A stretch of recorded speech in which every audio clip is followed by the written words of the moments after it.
Bharat INS বিক্রান্তকে launch করল আরব সাগরে। হ্যাঁ, ঠিকই শুনছেন।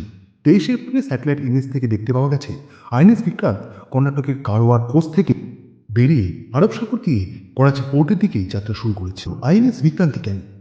কি রয়েছে আইএনএস বিক্রান্তি, যেটি পাকিস্তানকে উচিত শিক্ষা দেওয়ার জন্য একদম উপযুক্ত? চল জেনে নেওয়া যাক।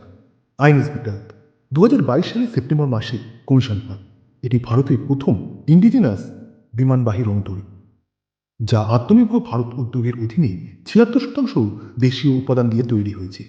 262 মিটার লম্বা এবং 43,000 টন ওজনের এই রণতরী স্টোবার পদ্ধতিতে পরিচালিত হয়, যা এতে MiG-29K যুদ্ধবিমান, কাম-অফ-31 শতকীকরণ হেলিকপ্টার, MH-60R বহুমুখী হেলিকপ্টার এবং দেশীয় অ্যাডভান্স লাইট হেলিকপ্টার সহ 30টির বেশি বিমান পরিচালনার সুযোগ রয়েছে।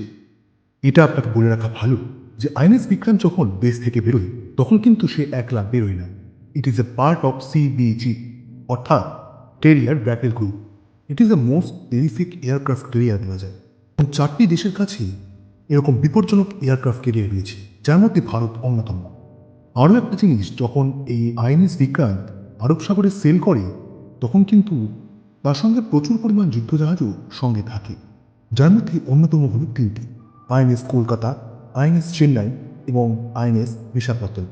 আর আরও একটা জিনিস করে রাখা ভালো, আইএনএস বিক্রান্ত যেমন একটি এয়ারক্রাফট ক্যারিয়ার, তেমনই আইএনএস কলকাতা, চেন্নাই এবং বিশাখাপত্তনম এদেরকে বলা হয়ে থাকে ডেস্ট্রয়ার।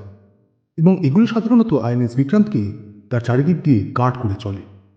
আইএনএস বিক্রান্ত যখন সমুদ্রে বের হয়, এটি একটি প্রলংড অপারেশনের জন্য বের হয়। ধরে রাখুন 20-22 দিন, 25 দিন, 1 মাস কিংবা 1.5 মাস।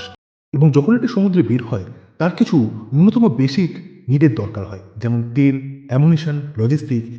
এগুলো সরবরাহ করার জন্য রয়েছে আইএনএস মরিঙ্গোর মতো বেশ কিছু জাহাজ। কিন্তু ভারত হঠাৎ করে আইএনএস বিক্রান্তকে করাচির উদ্দেশ্যে লঞ্চ করলো কেন? পাকিস্তানের অবস্থিত মেইন দুটি পোর্ট হল করাচি এবং গোয়াদার। এই দুটি পোর্ট ইউজুয়ালি ব্যবহৃত হয় ট্রেড এবং অয়েলের জন্য। সেই করাচি পোর্টে গিয়ে ট্রেড এবং ক্রুড অয়েল আসা জাহাজগুলোকে ব্লক করবে, যার ফলে পাকিস্তানের বেশ কিছুদিনের মধ্যে হাহাকার রব উঠবে। এবং বলে রাখা ভালো, আইএনএস বিক্রান্তে 64টি ব্যারাক মিসাইল রয়েছে, যেগুলির রেঞ্জ মোটামুটি 1500 কিলোমিটার। এবং যদি কোনোভাবে ভারতের থেকে পরামর্শ পেয়ে আইএনএস এগুলি লঞ্চ করে, তাহলে পাকিস্তানের করাচি বন্দরটিকে ধুলোর সঙ্গে মিশিয়ে দিতে বেশিক্ষণ সময় লাগবে না। এবার দেখা যাক ভারত এগুলোর এক্সিকিউশন কীভাবে করে। পাকিস্তানের কাছে কিন্তু এরকম কোনো স্পেশাল এয়ারক্রাফট ক্যারিয়ার নেই এবং অত্যাধুনিক মিসাইলও নেই, যার জন্য পাকিস্তান এখন আমেরিকার শরণাপন্ন হতে বাধ্য হচ্ছে।